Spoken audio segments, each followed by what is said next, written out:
Hi everyone, welcome to my another blog. আরও একটা নতুন এবং ফ্রেশ ব্লগ নিয়ে তোমাদের সামনে আমি হাজির হয়েছি। আশা করি তোমরা সবাই খুব ভালো আছো, আমিও ভালো আছি। আমার নাম মান্তু।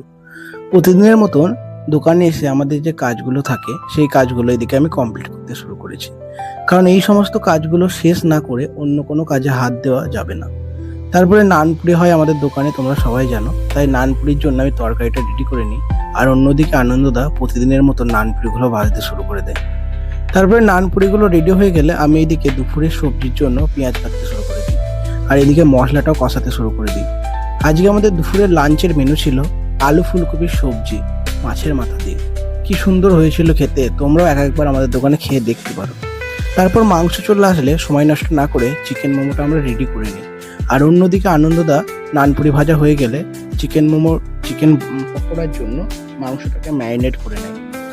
তারপর পকোড়া ভাজা হয়ে গেলে আমরা মোমোগুলোকে গুছিয়ে নিই। আনন্দদা গুছিয়ে নিচ্ছে আর আমি এদিকে মোমোগুলোকে মদকের মধ্যে ভরে মদকের শেপ দিচ্ছি। বিকেলে দোকানে এসে দেখি মোটামুটি ভিড় লেগে গেছে দোকানে।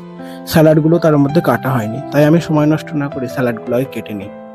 অন্যদিকে রোল কাউন্টারে বেশ ভালোই ভিড় ছিল, তাই আনন্দদা এদিকে সেইগুলো সামলাচ্ছে। তা করতে করতে দোকান বন্ধ করার সময় হয়ে যায়। তারপর আমরা দোকান বন্ধ করে দিই। আর আজকে ছিল আনন্দদার জন্মদিন, তার জন্য অনেকটা তাড়াতাড়ি দোকান আজকে বন্ধ করে দিয়েছিলাম। আমরা আমাদের মতন করে আজকের দিনটা আনন্দের সঙ্গে কাটালাম। তারপরে আমাদের দোকানে আনন্দদার তরফ থেকে অল্প কিছু খাওয়া দাওয়ার আয়োজন করা হয়েছিল, আর আনন্দদা নিজেই সেই খাবারটা সবারই পাতে তুলে দিচ্ছে। তারপর দোকান বন্ধ করে আমরা বাড়ি চলে আসি।